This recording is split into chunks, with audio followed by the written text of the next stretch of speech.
पर आधारित है, जिसको हम लोग नाम देते हैं रदरफोर्ड अल्फा स्कैटरिंग एक्सपेरिमेंट। ये एक्सपेरिमेंट रदरफोर्ड और इनके कोवर्कर 1911 ईस्वी में 1911 ईस्वी में इन्होंने किया और इनका मेन या ये कह सकते हो कि एक्सपेरिमेंट का मेन आधार था अल्फा पार्टिकल। तो आज हम लोग पढ़ेंगे रदरफोर्ड अल्फा स्कैटरिंग एक्सपेरिमेंट और इसी रदरफोर्ड अल्फा स्कैटरिंग एक्सपेरिमेंट के जो ऑब्जर्वेशन थे, यही ऑब्जर्वेशन रदरफोर्ड का एटॉमिक मॉडल बना। तो सबसे पहले ये देख लेते हैं कि ये अल्फा पार्टिकल क्या है। हम लोग ये जानते हैं कि किसी भी एटम के न्यूक्लियस में प्रोटॉन और न्यूट्रॉन होते हैं और इलेक्ट्रॉन इसके चारों तरफ सर्कुलर ऑर्बिट में रोटेट करते हैं। देखिए ये जो पार्ट है, ये इसको रदरफोर्ड अल्फा स्कैटरिंग एक्सपेरिमेंट से कोई मतलब नहीं है। हम लोग सिर्फ इसमें ये देखेंगे कि अल्फा पार्टिकल क्या है, ये कहां से आया और इसकी क्या विशेषताएं हैं। तो ये जानते हो कि समान आवेश के बीच रिपल्सन का फोर्स वर्क करता है, जबकि अपोजिट चार्ज के बीच अट्रैक्शन का फोर्स वर्क करता है। तो किसी भी एटम पर दो बल कार्य करते हैं। फर्स्ट होता है प्रोटॉन प्रोटॉन रिपल्सन फोर्स।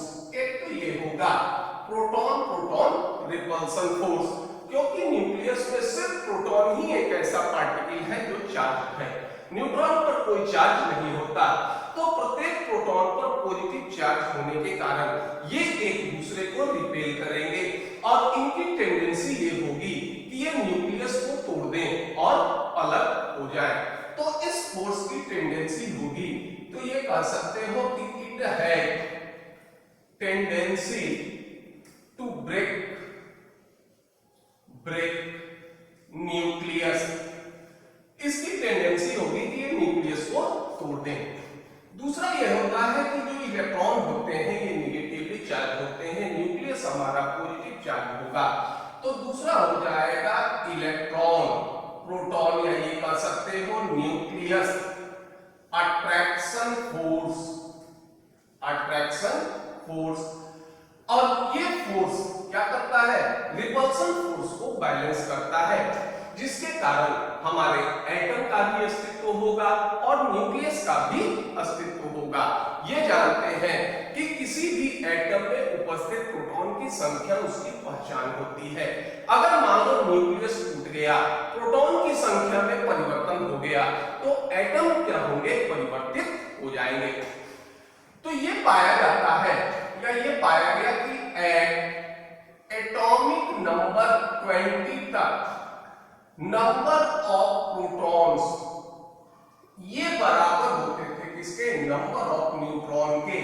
तो n/p रेशियो ये बराबर होगा किसके, 1 के। तो जब n/p रेशियो 1 के बराबर होता है तो ये इंडिकेट करता है किसको, मोस्ट स्टेबल न्यूक्लियस को इंडिकेट करेगा। जैसे जैसे एटॉमिक नंबर 20 से अधिक बढ़ते जाते हैं, न्यूक्लियस में प्रोटॉन की संख्या तो 1 by 1 जैसे 20, 21, 23 ये एक क्रम में बढ़ता है, लेकिन न्यूट्रॉन की संख्या इसके बढ़ने का कोई क्रम नहीं है। हो सकता है कि न्यूक्लियस में प्रोटॉन की संख्या 1 बढ़े तो न्यूट्रॉन की संख्या भी 1 ही बढ़े। यह भी हो सकता है कि प्रोटॉन की संख्या 1 बढ़े तो न्यूट्रॉन की संख्या 5 बढ़ जाए। एटम में न्यूट्रॉन के बढ़ने का कोई डिफिनिट क्रम नहीं होता, लेकिन जैसे आप 20 से ऊपर जाइएगा तो नंबर ऑफ न्यूट्रॉन प्रोटॉन की अपेक्षा अधिक तेजी से बढ़ना प्रारंभ हो जाता है और नतीजा ये होता है कि n/p ग्रेटर देन हो जाता है, इससे 1 के अधिक हो जाता है। तो जैसे ही n/p का मान 1 से बढ़ेगा, ये होता है क्या, instability in nucleus starts. Nucleus में अनस्टेबिलिटी क्या होगा, बढ़ जाता है। At atomic number 84 n/p ratio greater than equal to 1.6 हो जाता है। और जैसे ही n/p का मान इतना अधिक होता है, प्रोटॉन प्रोटॉन रिपल्सन का फोर्स इलेक्ट्रॉन प्रोटॉन अट्रैक्शन के फोर्स को पार कर जाता है और जिसके कारण न्यूक्लियस टूट जाते हैं। और न्यूक्लियस टूट जाएगा तो ये कह सकते हो कि यहाँ पर ये हो जाता है न्यूक्लियस बिकम्स अनस्टेबल। न्यूक्लियस जो होंगे ये क्या हो जाएंगे, अनस्टेबल हो जाएंगे और इससे कंटीन्यूअस रेडिएशंस निकलते हैं। तो ऐसे एलिमेंट को नाम देते हो, ये कहते हैं रेडियो एक्टिव एलिमेंट्स कहते हैं। तो रेडियो एक्टिव एलिमेंट्स की विशेषता क्या होगी कि इसका न्यूक्लियस अनस्टेबल होगा और लगातार इससे रेडिएशंस इमिट करेंगे। तो इसका विशेषता क्या हो जाएगा, पहला तो विशेषता ये होगा कि इट्स न्यूक्लियस इज अनस्टेबल। दूसरी विशेषता क्या होगा कि ये कह सकते हो कि इट इमिट्स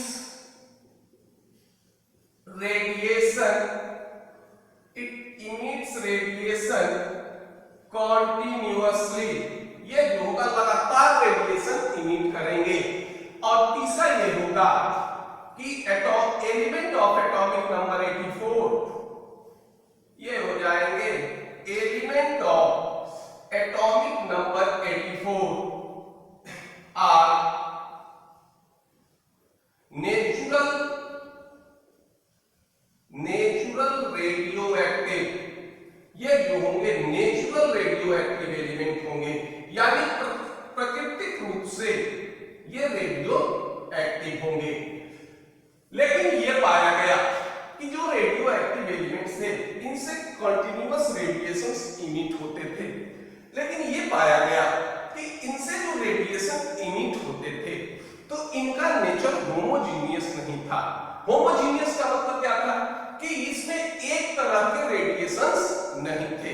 तो अब इस रेडिएशन को ज्ञात करने के लिए कि आखिर ये किस तरह के रेडिएशन है, इनमें कितने रेडिएशन है, तो ये किया गया क्या कि एक लेड शीट में एक रेडियो एक्टिव एलिमेंट ले लिया गया, एक रेडियो एक्टिव एलिमेंट ले लिए गए। अब रेडियो एक्टिव एलिमेंट है तो इससे लगातार रेडिएशन इमिट करेंगे और इस रेडियो एक्टिव एलिमेंट को इलेक्ट्रिक फील्ड में रख दिया गया। तो ये पाया गया कि कुछ रेडिएशंस ऐसे थे जो पॉजिटिव पोल के तरफ मुड़ गए, कुछ रेडिएशंस ऐसे थे जो नेगेटिव पोल के तरफ मुड़ गए और कुछ रेडिएशन पर किसी तरह का कोई इफेक्ट नहीं आया। तो जो रेडिएशन नेगेटिव पोल के तरफ मुड़े इसको नाम देते हैं क्या, अल्फा पार्टिकल। और यही रदरफोर्ड अल्फा स्कैटरिंग एक्सपेरिमेंट का मेन थीम होगा, या ये कह सकते हैं कि मेन पार्टिकल होगा। अब इसकी विशेषता क्या हो गई, एक तो ये हो गया कि नेगेटिव पोल के तरफ मुड़ा तो ये क्या हो गए, पॉजिटिवली चार्ज हो गए। अब देखो अगर पॉजिटिव चार्ज है तो कुछ न कुछ इसका क्या होगा, चार्ज की इंटेंसिटी होगी। इसकी चार्ज की इंटेंसिटी थी कितनी, +2 यूनिट, यानी इक्विवेलेंट टू 2 प्रोटॉन्स।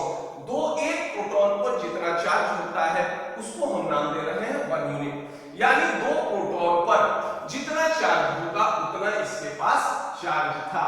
तो इसके चार्ज को कह सकते हो 1.6 × 10⁻⁻19 कूलम का पॉजिटिव चार्ज होता है। इसको हम 2 से मल्टीप्लाई कर दें, ये हो जाएगा कि हमारा अल्फा पार्टिकल का चार्ज। जब ये पार्टिकल है तो बट नेचुरल इसका कुछ न कुछ मास होगा, तो इसका मास होता था कितना, 4 AMU, यानी 4 × 1.66 × 10⁻⁻24 ग्राम। एक AMU को अगर ग्राम में चेंज करते हैं तो ये होता है 1.66 × 10⁻⁻24। तो इसका मास इतना होगा।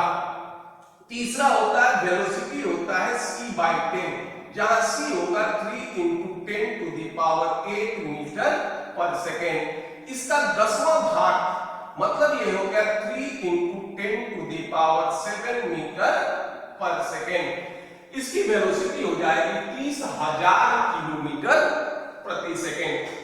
अब ये था कि जो अल्फा पार्टिकल थे इसका चार्ज था कितना 2, मास था कितना 4, यानी ये 2 प्रोटॉन और 2 न्यूट्रॉन के मिलने से बने हैं। अल्फा पार्टिकल जो होगा ये कुछ नहीं है बल्कि ये जो होंगे ये 2 प्रोटॉन प्लस 2 न्यूट्रॉन के मिलने से बने हैं। इसको इस रूप से भी रिप्रेजेंट करते हैं या फिर हीलियम आयन भी हम लोग इसको कहते हैं, क्योंकि हीलियम एटम में देखो हीलियम का एटॉमिक नंबर होता है 2, एटॉमिक मास होगा 4, तो इसमें प्रोटॉन की संख्या 2, इलेक्ट्रॉन की संख्या 2 और न्यूट्रॉन की संख्या 2। अब इससे अगर हम 2 इलेक्ट्रॉन निकाल दें तो जैसे ही 2 इलेक्ट्रॉन निकालोगे उस पे चार्ज हो जाएगा क्या 2 प्लस। तो या तो अल्फा पार्टिकल को हम हीलियम आयन भी जो होगा ये कह सकते हैं। एटम बनता किससे है न्यूक्लियस प्लस इलेक्ट्रॉन, तो न्यूक्लियस में रहते हैं क्या प्रोटॉन और न्यूट्रॉन, तो इसको हम हीलियम आयन भी कह सकते हैं या फिर इसको नाम दोगे हीलियम न्यूक्लियस भी इसको कहेंगे, क्योंकि न्यूक्लियस में इलेक्ट्रॉन इंक्लूड नहीं होते। यही होंगे हमारे क्या अल्फा पार्टिकल। रदरफोर्ड ने इसी अल्फा पार्टिकल के साथ प्रयोग किया। अब ये सब एटॉमिक पार्टिकल में सबसे बड़े या ये कहो कि सबसे भारी पार्टिकल होते हैं, वेलोसिटी भी इसकी काफी अधिक होती है, तो बट नेचुरल है कि इसका मोमेंटम काफी अधिक होता है और यही मोमेंटम इस अल्फा पार्टिकल को क्या करेगा ये सबसे अधिक खतरनाक बनाता है। ये रदरफोर्ड अल्फा स्कैटरिंग एक्सपेरिमेंट का मेन पार्टिकल है अल्फा पार्टिकल। इसको नोट कर लीजिए, ये काम कर सकता है, क्योंकि देखो केमिस्ट्री में हम लोग को न्यूक्लियर केमिस्ट्री नहीं पढ़ना है, इसलिए हम लोग इसको थोड़ा डिस्कस कर लिए। अब इसको नोट कर लीजिए।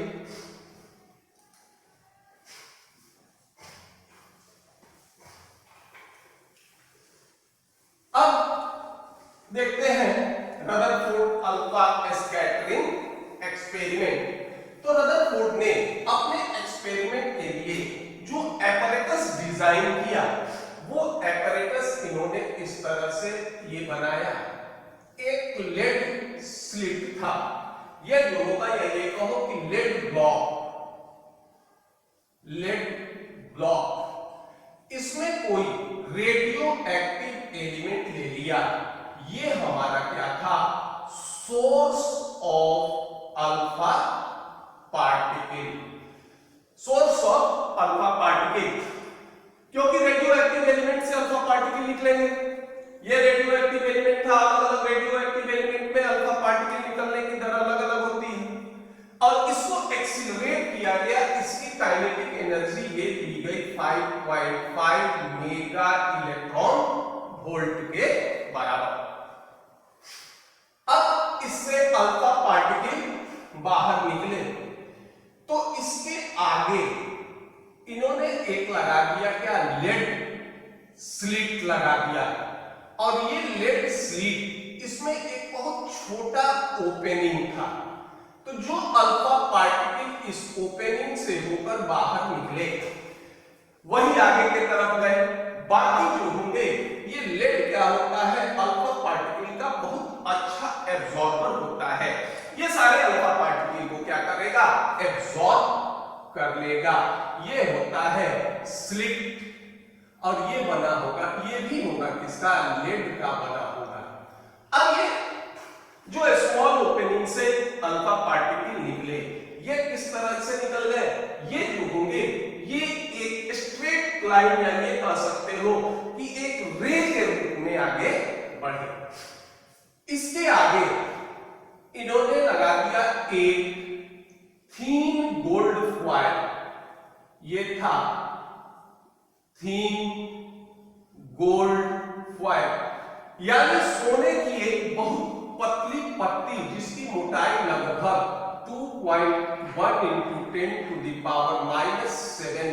था, या फिर ये कह सकते हो कि सिंगल गोल्ड लेयर। कोशिश यही था कि सिंगल गोल्ड लेयर, यानी इसमें गोल्ड के एटम जो होंगे ये एक ही लेयर में रहेंगे। अब यहां पर एक सर्कुलर स्क्रीन बना लिया गया। ये सर्कुलर स्क्रीन था, और ये स्क्रीन था किसका? जिंक सल्फाइड का स्क्रीन था। यहां पर आप बेरियम प्लैटिनो साइनाइड ये भी लिया जा सकता है, बेरियम प्लैटिनो साइनाइड। इसकी विशेषता ये होती है कि जिंक सल्फाइड की जब भी कोई अल्फा पार्टिकल इससे टकराएगा तो एक फ्लैश ऑफ लाइट चमकेगा या फ्लोरेसेंस उत्पन्न करेंगे, और इसी फ्लोरेसेंस को हम काउंट करके या इसके पोजीशन को देखकर हम बता सकते हैं कि अल्फा पार्टिकल कहां टक्कर किया। यह भी दिया गया कि एक डिटेक्टर के रूप में एक माइक्रोस्कोप भी लगा दिया गया। ये द डिटेक्टर ये फ्लैशलाइट को जो होगा ये पकड़ेगा, यह यही माइक्रोस्कोप इसकी सहायता से। अब ये जो अल्फा पार्टिकल थे ये गोल्ड कॉइल को पार किए और कुछ यहां टक्कर किए, कुछ यहां टक्कर किए, कुछ यहां टक्कर किए, और कुछ जो होगा ये यहां टक्कर किए। ये जो एंगल था इस एंगल को नाम देते हैं स्कैटरिंग एंगल कहा गया। इसको कहा गया क्या? स्कैटरिंग एंगल कहा गया। और ये जो स्थान था यहां क्या पाया गया कि mostly alpha particles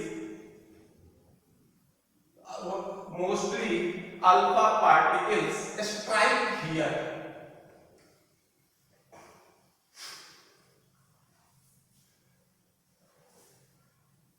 Strike here. ये रदरफोर्ड के अल्फा स्कैटरिंग के एक्सपेरिमेंट का एक रफली खाका था। अब इससे इन्होंने ऑब्जर्वेशन प्राप्त किया और इस ऑब्जर्वेशन से इन्होंने निष्कर्ष निकाला। अब ये देखिए, ये जो अल्फा पार्टिकल था, सोर्स ऑफ अल्फा पार्टिकल, ये यहां से चले और स्लिट को पार करते हुए एक रेडिएशंस के शक्ल में आ गए और इस गोल्ड कॉइल को इन्होंने पार किया। तो ये पाया गया कि लगभग अधिकांश अल्फा पार्टिकल ये बिना किसी डिफ्लेक्शन के सीधी रेखा में चले और यही इन्होंने स्ट्राइक कर दिया। यानी इनके डिफ्लेक्शन लगभग थीटा का मान क्या था? 0, यानी इनमें किसी तरह का कोई डिफ्लेक्शन नहीं हुआ। ये इनका सबसे पहला ऑब्जर्वेशन था। तो इन्होंने ये पाया कि लगभग, या ये कहो कि most of alpha particles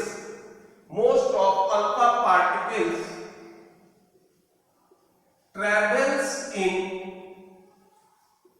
a straight line without any deflection, बिना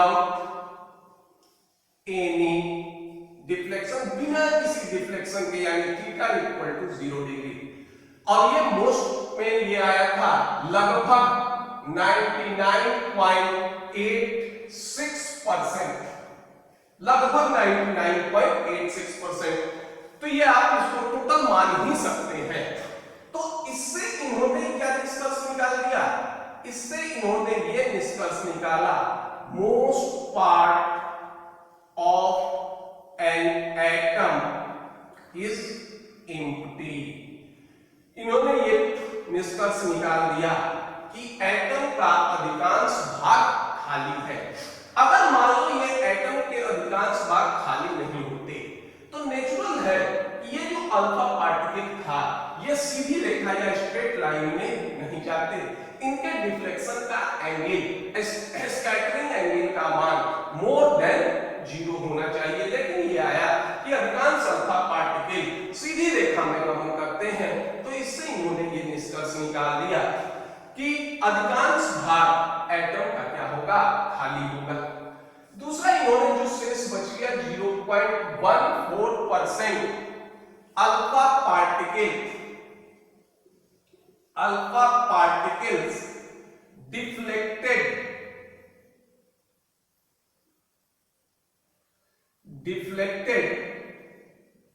deflected more than 1 डिग्री, यह जो होगा 1 डिग्री से अधिक डिफ्लेक्ट हो गए, 1 डिग्री से अधिक डिफ्लेक्ट हो गए। साथ में यह भी पाया गया इसी में कि 1 आउट ऑफ 8,000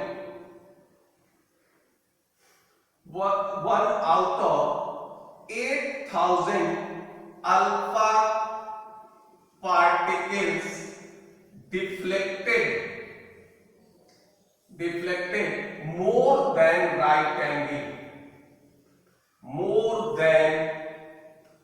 right angle, यानी इस स्थिति में थीटा का मान क्या था, 90 degree.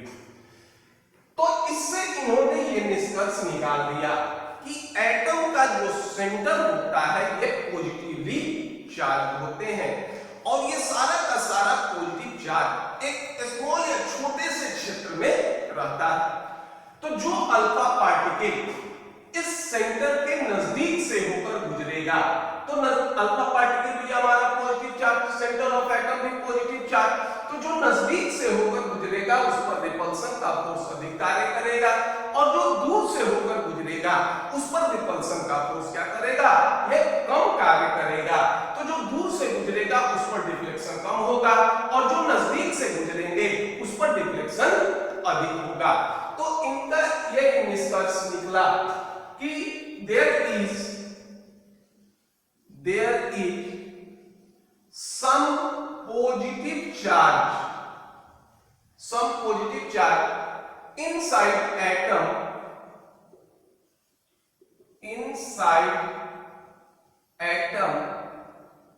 which is situated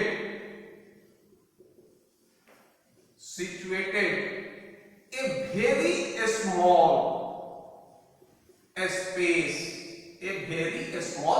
space, और इसी को नाम दे दिया गया क्या, कॉल्ड न्यूक्लियस।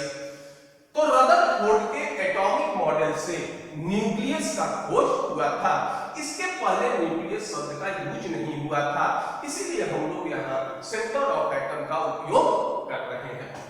अब इसकी विशेषता, या फिर रदरफोर्ड ने यहाँ पर और भी काउंट किया कि जैसे यहाँ गोल्ड कॉइन लिया, यहाँ अलग अलग एलिमेंट के कॉइन लिए गए, सिल्वर कॉइन लिया गया, प्लैटिनम लिया गया, या फिर यूरेनियम लिया गया, अलग अलग जो होंगे ये कॉइन लिए गए।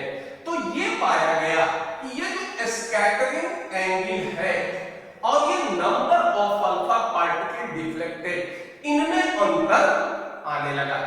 अब इसी को अगर हम लोग इस पॉइंट को अगर एक्सप्लेन करें तो हम लोग कूलम्बिक लॉ ऑफ इलेक्ट्रोस्टैटिक्स से जानते हैं कि फोर्स बराबर होता है 1/4 pi epsilon 0 Q1 Q2 by R square. अब मान लीजिए ये हमारा सेंटर है, ठीक। अब जो अल्फा पार्टिकल सेंटर के नजदीक से गुजरा उस पर डिफ्लेक्शन अधिक हो गया, जो सेंटर के दूर से गुजरा उसमें डिफ्लेक्शन क्या हो गया, ये कम हो गए। अब इसका कारण क्या था, अब देखिए 1/4 पाई एप्सिलॉन 0 ये हमारा क्या था, कांस्टेंट था। तो अब कांस्टेंट और बराबर को हटाओ तो ये होगा F proportionate to Q1 Q2 by R square, और वेरिएबल सेपरेट करोगे तो F proportionate to Q1 Q2, और दूसरा ये हो जाएगा आपका F proportionate to 1/R square. अब देखिए यहां Q1 क्या है, अल्फा पार्टिकल पर चार्ज क्या होता है, 2 यूनिट पॉजिटिव, तो ये हो गया 2e। Q2 क्या होगा, Z इंटू E। देखो यहां Z जो होंगे ये इंडिकेट करेगा किसको, ये बताएगा एटॉमिक नंबर को, और R जो होगा ये बताएगा क्या, ये बताएगा आपको distance of alpha particle from nucleus, from centre of an atom. अब देखिए वेरिएबल को अगर आप सेपरेट किए, देखिए R इनवर्सली प्रोपोर्शनल होगा किसके, फोर्स पर, तो स्कैटरिंग एंगल डिपेंडेंट होगा इसी फोर्स पर। जैसे जैसे सेंटर ऑफ एटम से दूरी बढ़ते जाएगी इस पर रिपल्सन का फोर्स कम होगा और स्कैटरिंग एंगल जो होंगे ये क्या होंगे, ये कम होंगे। दूसरा ये देखो अल्फा पार्टिकल है तो Q1 का मान हमेशा फिक्स रहेगा, Q2 का मान किस पे निर्भर करेगा, एटॉमिक नंबर पर। तो जैसे जैसे एटॉमिक नंबर बढ़ेगा वैसे वैसे ये क्या होंगे, Q1 Q2 स्क्वायर, इसका Q1 Q2 का मान बढ़ेगा और फोर्स जो होंगे ये क्या होंगे, ये बढ़ेंगे और इनमें डिफ्लेक्शन का मान क्या हो जाएगा, अधिक हो जाएगा। अब जैसे मान लो यहां हमने गोल्ड फॉइल लिया, तो गोल्ड जो होंगे इसका एटॉमिक नंबर होता है 79। अब मान लीजिए इसके जगह पर आप ये ले लेते हैं सिल्वर ले लेते हैं, इसका क्या हो जाएगा 47। मान लो कॉपर ले लेते हो, कॉपर का हो जाएगा कितना, ये होता है एटॉमिक नंबर 29। तो अगर सिल्वर लेते हो तो Z का मान होगा कितना 47, तो Q1 Q2 का मान क्या होगा, कम हो जाएगा, तो इस पर रिपल्सन का फोर्स भी कम होगा और रिपल्सन के फोर्स कम होने से डिफ्लेक्शन क्या होंगे, ये कम होंगे। और अगर कॉपर का ये ले लेते हो फॉइल ले लेते हो, तो कॉपर फॉइल लोगे तो Q1 Q2 का मान और कम होगा और कम होने के कारण फोर्स कमेंगे और डिफ्लेक्शन भी जो होगा ये क्या होगा, ये कम होगा। दूसरा एक चीज ये होता है कि एक इससे ये भी इंफॉर्मेशन हम लोग निकाल सकते हैं कि for some angle, for same angle of deflection number of alpha particles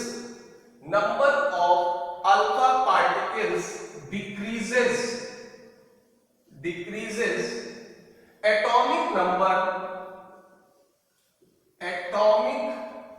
number of elements increases। अभी हमने ये देखा कि अगर मान लो डिस्टेंस बढ़ता है फोर्स घटेगा, डिफ्लेक्शन जो होंगे ये क्या होंगे, कम होंगे। अगर Q1 Q2 का मान कम होगा फोर्स बढ़ेगा, फोर्स घटेगा और डिफ्लेक्शन कम होगा। अब ये कहते हैं कि मान लो कोई अल्फा पार्टिकल है, यहां हमने गोल्ड फॉइल लिया और थीटा का मान लीजिए ये 45 डिग्री है और 45 डिग्री अगर थीटा का मान है, गोल्ड फॉइल लिए हैं, तो मान लीजिए 45 डिग्री पर डिफ्लेक्शन होता है, मान लीजिए हमारा X एटम क्या होगा, डिफ्लेक्ट होता है। अब यही अगर हम गोल्ड के जगह सिल्वर ले लें तो गोल्ड के जगह सिल्वर लोगे तो भी कुछ अल्फा पार्टिकल ऐसे होंगे जिसका डिफ्लेक्शन क्या होगा, ये 45 डिग्री होगा। तो ये मान लो अगर गोल्ड के साथ है तो अगर सिल्वर के साथ लोगे तो ये क्या हो जाएगा, लेस देन x हो जाएगा, इसका मान क्या हो जाएगा, x से कम हो जाएगा। अगर यहां कॉपर लोगे तो इसका भी मान क्या हो जाएगा, सिल्वर से भी जो होंगे ये कम हो जाएंगे। तो इससे इनको ये पता चलता है कि सेंटर ऑफ एटम जो होंगे ये क्या होते हैं, ये पॉजिटिवली चार्ज होते हैं और सारा पॉजिटिव चार्ज एक ही जगह कंसंट्रेट होता है। अब इसको उतार लीजिए, पर ऑब्जर्वेशन ये था कि 1 out of 10 to the power 6 particles followed their original path, followed their original path। इसका मतलब क्या था कि 10 to the power 6 यानी 1 मिलियन में एक अल्फा पार्टिकल ऐसे थे जो जिस पथ से गए उस पथ से वापस आ गए, यानी अपने पूर्व पथ का अनुसरण उन्होंने किया। तो इस स्थिति में थीटा का मान हो जाएगा कितना, 180 डिग्री। अब इससे इन्होंने क्या निष्कर्ष निकाला, अब जान जाइए अल्फा पार्टिकल सब एटॉमिक पार्टिकल में सबसे भारी electron, proton, neutron, positron, hydrogen, deuterium, tritium, इन सब एटॉमिक पार्टिकल में सबसे भारी अल्फा पार्टिकल है और इसकी वेलोसिटी है कितनी, 30,000 मीटर किलोमीटर पर सेकेंड। अब आप अनुमान लगा लीजिए कि इस अल्फा पार्टिकल का मोमेंटम कितना अधिक होगा, और इतना अधिक मोमेंटम वाले अल्फा पार्टिकल भी सेंटर ऑफ एटम को पार नहीं कर पाए, ये पुनः अपने स्थान पर या अपने रास्ते वापस चले गए। तो इसका मतलब इन्होंने ये निकाला कि centre of atom is very rigid body, ये एक बहुत दृढ़ पिंड के मिलने से बना है जहां इसका सारा का सारा पॉजिटिव चार्ज और मास स्थित होता है और जिसका वॉल्यूम एटम की तुलना में नेग्लिजिबल होगा, और इसी का नाम दे दिया गया क्या, ये दे दिया गया क्या, न्यूक्लियस कहा गया। अब इससे ये निष्कर्ष निकला, इन्होंने निकाला कि centre of an atom is very rigid body where all positive charge and mass situated whose volume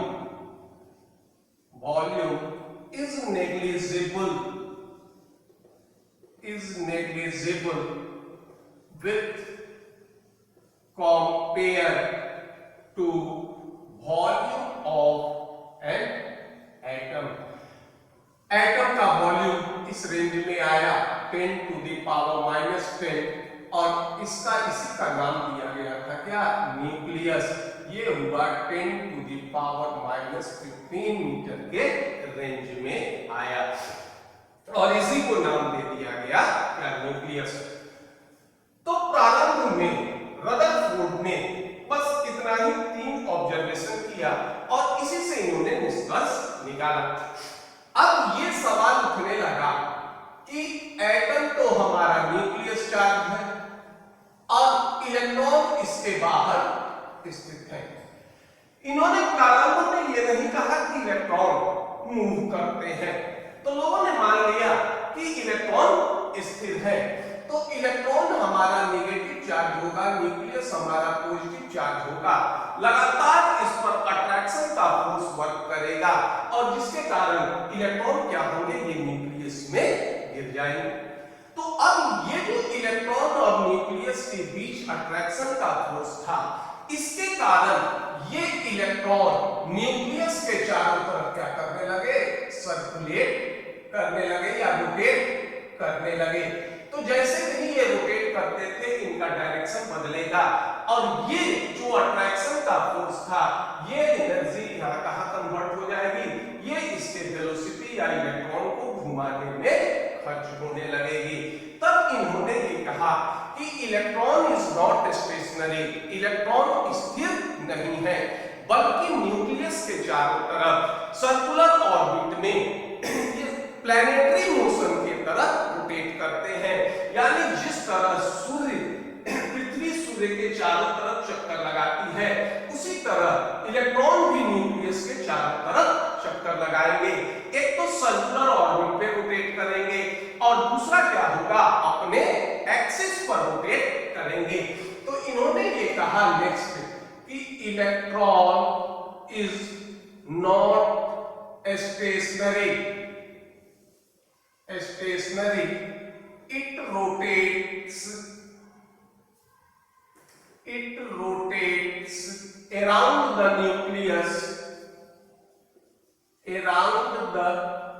nucleus in any circular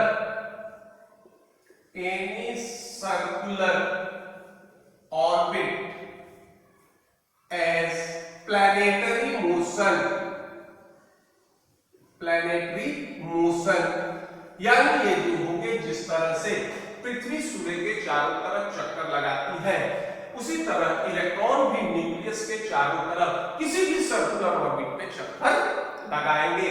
ये होता है, इस चारों इंफॉर्मेशन को अगर जोड़ दें तो ये रदरफोर्ड का एटॉमिक मॉडल होगा कि एटम का अधिकांश भाग खाली है, इसके सेंटर पर कोई पॉजिटिव चार्ज है, इसका सेंटर कोई रिजिड बॉडी के मिलने से बना है, जहां इसका सारा का सारा पॉजिटिव चार्ज और मास स्थित होता है, जिसका वॉल्यूम एटम की तुलना में नगण्य होता है। इलेक्ट्रॉन स्थिर नहीं होते, बल्कि ये न्यूक्लियस के चारों तरफ वृत्ताकार पथ पर किसी भी सर्कुलर ऑर्बिट पर प्लैनेटरी मोशन की तरह चक्कर लगाएंगे। ये होता है रदरफोर्ड का एटॉमिक मॉडल। अब देखिए, ये जो इंफॉर्मेशन था, ये दो पोस्टुलेट्स थे कि 1 out of 10⁶ alpha particle follow their original path. अगर हम लोग इससे चाहें तो रेडियस ऑफ न्यूक्लियस अप्रॉक्स हम लोग ज्ञात कर सकते हैं, या ये कह सकते हो, इसको नाम देते हैं क्या, ये नाम देते हैं डिस्टेंस ऑफ क्लोजेस्ट अप्रोच। ये भी ये ज्ञात कर सकते हैं, या ये कह सकते हो कि रेडियस ऑफ न्यूक्लियस। ये नहीं कह रहे कि एग्जैक्ट आप ज्ञात कर सकते हैं, लेकिन करीब करीब जो होगा ये ज्ञात कर सकते हैं, और ये इसी सिद्धांत पर कार्य करता है। जैसे मान लीजिए ये कोई आपका रेडियो एक्टिव एलिमेंट है, ये देखो किस तरह से ज्ञात कर सकते हैं, रेडियो एक्टिव एलिमेंट। ठीक, अब इससे आपका अल्फा पार्टिकल यहां से चला, ये हो गए आपके न्यूक्लियस और ये हो गए आपके एटम। ठीक है, यहां से अल्फा पार्टिकल चला। अब ये अल्फा पार्टिकल हेड ऑन, ये मान लेते हो इस पर स्ट्राइक कर रहा है, तो अब मान लीजिए ये हेड ऑन स्ट्राइक किया और जिस पथ से गया उसी पथ से वापस आ गया। तो ये जानते हैं कि किसी भी चीज की टोटल एनर्जी बराबर होगी किससे, kinetic energy plus potential energy के। यहां r का मान क्या हो जाएगा, इनफाइनाइट हो जाएगा। तो अल्फा और न्यूक्लियस, इसके बीच किसी तरह का कोई अट्रैक्शन का फोर्स वर्क नहीं करेगा। तो जब यहां कोई अट्रैक्शन का फोर्स वर्क नहीं करेगा, तो यहां पर देखिए ये पोटेंशियल एनर्जी 1 हम ले लेते हैं इनिशियल के कारण, इसका मान क्या हो जाएगा, 0 हो जाएगा।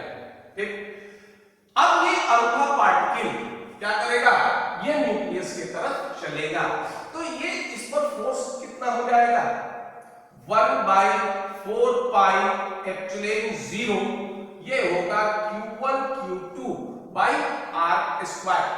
ठीक, q1 q2 by r square, यहां पर जो होंगे ये अट्रैक्शन फोर्स कितना वर्क करेंगे। अब देखिए ये r स्क्वायर यहां होगा, हम क्या यहां यूज करेंगे। अब ये पोटेंशियल एनर्जी ये बढ़ते गए, क्योंकि रिपल्सन का फोर्स वर्क करता है, तो पोटेंशियल एनर्जी क्या हो जाएंगे, ये कम होते जाएगा, ये चेंज हो जाएगा कहां, ये चेंज होने लगेगा किसमें, पोटेंशियल एनर्जी में, क्योंकि जैसे जैसे इसके नजदीक जाएगा इस पर रिपल्सन का फोर्स बढ़ते जाएगा और काइनेटिक एनर्जी कन्वर्ट हो जाएगी कितने, पोटेंशियल एनर्जी। एक समय ऐसा आएगा जब इसका काइनेटिक एनर्जी का मान 0 हो गया, तो जैसे ही काइनेटिक एनर्जी का मान 0 होगा, इसकी वेलोसिटी 0 हो जाएगी। अब इस अल्फा पार्टिकल के पास कोई एनर्जी नहीं बचा, अब ये आगे की तरफ नहीं जाएगा।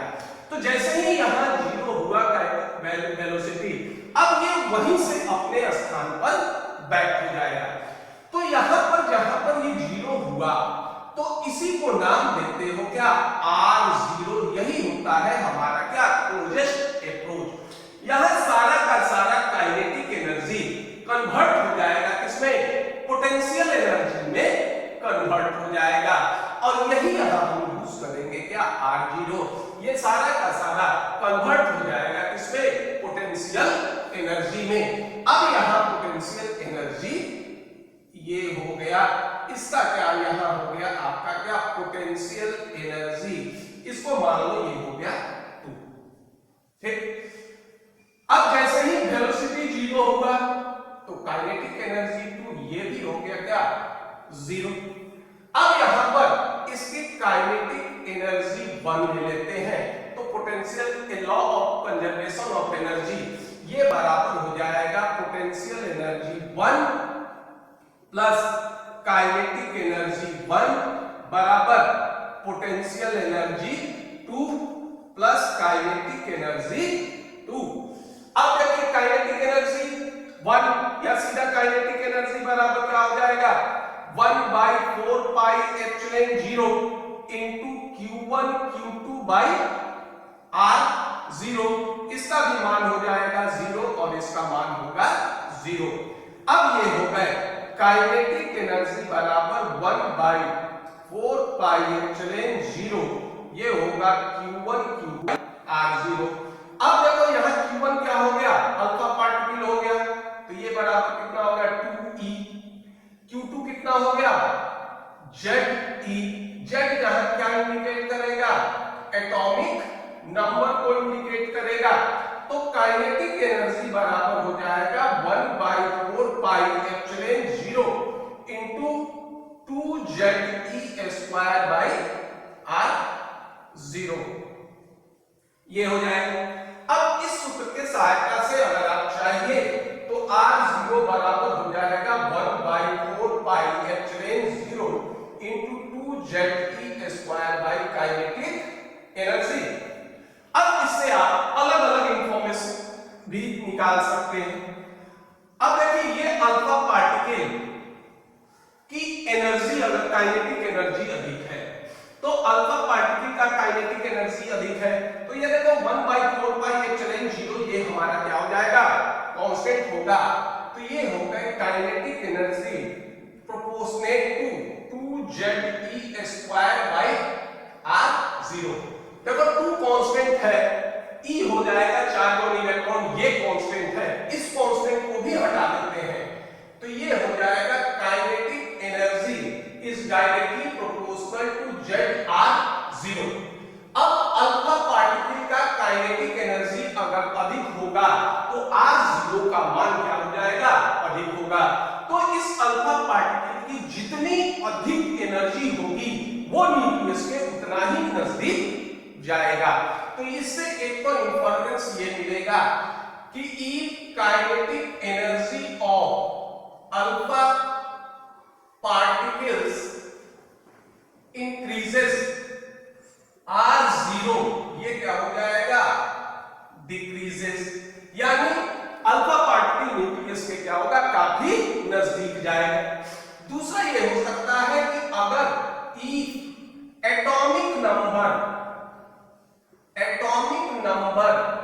इंक्रीजेस अगर मान लो z का मान बढ़ता है अगर मान लीजिए z का मान बढ़ेगा तो फिर उस स्थिति में क्या होगा या ये कह सकते हो z का मान अगर बढ़ेगा तो काइनेटिक एनर्जी भी क्या होंगे ये बढ़ेंगे और काइनेटिक एनर्जी बढ़ेगा तो इसका क्या होगा रिपल्सन का फोर्स क्या हो जाएगा बढ़ जाएगा और इसके कारण if atomic number increases r0 ये क्या हो जाएगा r0 का मान भी इंक्रीजेस यानी r0 बढ़ेगा तो अगर मान लो z का मान बढ़ेगा तो अल्फा पार्टिकल केंद्रक के या न्यूक्लियस के दूर से ही या ये कहो कि पहले से ही अपने पथ पर बैक हो जाएंगे।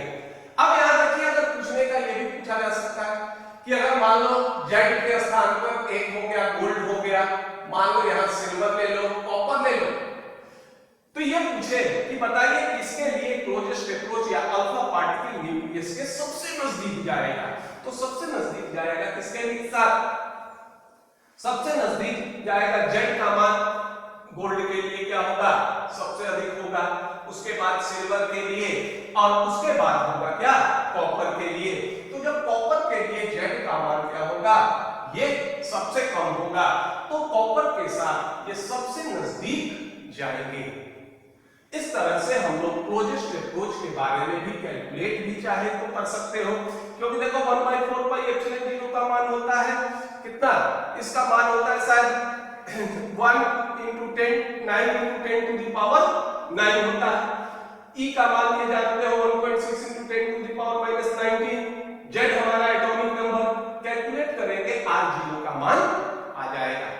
तो ये होगा हमारा क्या, रदरफोर्ड के अल्फा स्कैटरिंग एक्सपेरिमेंट, और इसके जो प्रॉपर्टी इन्फरेंस है वो कहलाएगा रदरफोर्ड का एटॉमिक मॉडल। अब ये देखते हैं कि इनका लिमिटेशन क्या है, इसको नोट कर लीजिए।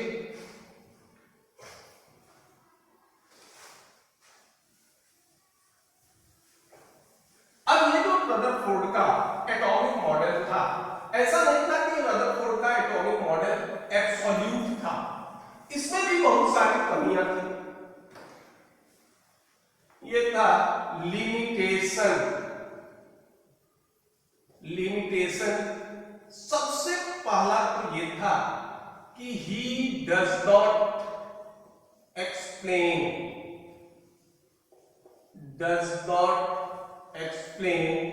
Hydrogen spectra.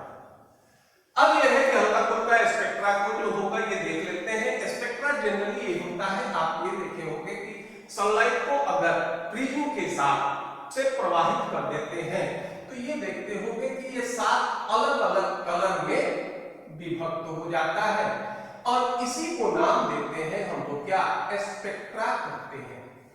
तो अब मान लीजिए ये अलग अलग कलर में विभक्त हो जाते हैं, और विभक्त होने का कारण ये होता है कि अलग कलर के जो रेडिएशंस होते हैं इसका वेवलेंथ अलग अलग होता है। तो जब ये हाइड्रोजन के साथ पाया गया तो ये पाया गया कि जो वेवलेंथ थे तो कुछ वेवलेंथ एब्सॉर्ब हो जाते थे, और कुछ वेवलेंथ जो होंगे ये क्या होंगे, इसका स्पेक्ट्रम प्राप्त होता था। यानी जो स्पेक्ट्रम थे वो कंटिन्यूअस नहीं थे, इसमें से कुछ वेवलेंथ के रेडिएशंस क्या हो जाते थे, ये गायब हो जाते थे। अगर रदरफोर्ड के सिद्धांत को माने तो रदरफोर्ड के सिद्धांत को अगर मानते हैं तो इस तरह के स्पेक्ट्रम नहीं आने चाहिए थे। अगर इस तरह के स्पेक्ट्रम को नाम देते हो डिस्क्रीट स्पेक्ट्रम कहते हैं, यानी कुछ वेवलेंथ क्या हो जाएंगे, यहां से शॉर्ट कर जाते थे। लेकिन रदरफोर्ड के अनुसार ये डिस्क्रीट स्पेक्ट्रम नहीं होना चाहिए था, ये आना चाहिए था क्या, कॉन्टिन्यूअस स्पेक्ट्रम आना चाहिए था। क्योंकि इन्होंने क्या कहा था, इन्होंने ये कहा था कि इलेक्ट्रॉन न्यूक्लियस के चारों तरफ किसी भी वृत्ताकार पथ पर, किसी भी सर्कुलर ऑर्बिट पर रोटेट करते हैं। तो जब आप एटम को एनर्जी दीजिएगा, मान लीजिए ये न्यूक्लियस है, और न्यूक्लियस के चारों तरफ इस तरह से जो होगा ये अलग अलग एनर्जी। अब जब इलेक्ट्रॉन यहां से एनर्जी लेगा कहीं जा सकता है, और जब एनर्जी एब्सॉर्ब करेगा तो ये क्या होता है, ये कहलाता है एक्साइटेड स्टेट। और कोई भी चीज एक्साइटेड स्टेट में स्टेबल नहीं होता। तो जब ये स्टेबल एक्साइटेड स्टेट में नहीं होगा तो जितना एनर्जी एब्सॉर्ब किया है उतना एनर्जी क्या करेगा, रिलीज करेगा। तो ये किसी भी एनर्जी स्टेट में जा सकता है, तो जिस भी एनर्जी स्टेट में जाएगा उसके इक्विवेलेंट एनर्जी क्या होगा, रिलीज करेगा। तो ये कोई भी वेवलेंथ के रेडिएशन एब्सॉर्ब नहीं होने चाहिए थे, हमको मिलना चाहिए था क्या, कंटीन्यूअस स्पेक्ट्रम मिलना चाहिए था। लेकिन मिलता है क्या, डिस्क्रीट स्पेक्ट्रम मिलता है, बीच बीच के रेडिएशन से एब्सॉर्ब हो जाते हैं, वो स्पेक्ट्रम में नहीं मिलते। इसका एक्सप्लेनेशन रदरफोर्ड ने नहीं किया। दूसरा इनकी विशेषता ये थी, या इनका लिमिटेशन ये था, मैक्सवेल ने ये कहा कि अगर कोई चार्ज स्पेसिस सर्कुलर ऑर्बिट में रोटेट करता है तो ये क्या करेंगे, ये एनर्जी इमिट करेंगे, एनर्जी रिलीज करेंगे। इस इलेक्ट्रॉन के पास कोई एक्स्ट्रा सोर्स ऑफ एनर्जी नहीं था, तो जब ये न्यूक्लियस के चारों तरफ रोटेट करेंगे, एनर्जी रिलीज करेंगे, तो धीरे धीरे इसकी एनर्जी कम होगी। ये जो होंगे, ये डिस्टेंस फ्रॉम न्यूक्लियस कम होंगे, अट्रैक्शन का फोर्स बढ़ेगा और एक समय ऐसा आएगा जब इलेक्ट्रॉन न्यूक्लियस में गिर जाएंगे और हमारा परमाणु मॉडल समाप्त हो जाएगा। तो यहां पर ये हो गया था क्या, अकॉर्डिंग टू मैक्सवेल, इन्होंने दोनों का ये कहा कि if electron rotates around the nucleus it emits energy, so its energy decreases, its path becomes shorter and a spiral. So attraction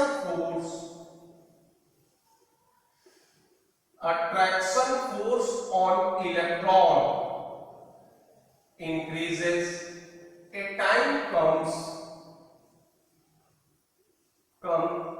when electron fall in nucleus, ये इलेक्ट्रॉन न्यूक्लियस में गिर जाएगा और ये मॉडल अस्थायी नहीं होगा। और एक और इन्होंने कहा कि ठीक है, एटम में न्यूट्रॉन है, इलेक्ट्रॉन है, प्रोटॉन है, लेकिन ये arrangement of electron, proton and neutron in atom, इसके बारे में इन्होंने कुछ नहीं कहा। तो ये कह सकते हैं कि arrangement of electron, proton and neutron in an atom does not explain by Rutherford के द्वारा इनका अरेंजमेंट किस तरह से होगा इसके बारे में कुछ नहीं कहा। ये थे रदरफोर्ड के एटॉमिक मॉडल और अल्फा स्कैटरिंग एक्सपेरिमेंट। अब इनके दोस्त जो थे इनको दूर किए नेक्स्ट थ्योरी में, जिसको नाम देते हैं बोर्स एटॉमिक मॉडल। अब अगर आपको ये वीडियो पसंद आया हो तो आप इसको सब्सक्राइब जरूर कीजिएगा, लाइक कीजिएगा। धन्यवाद।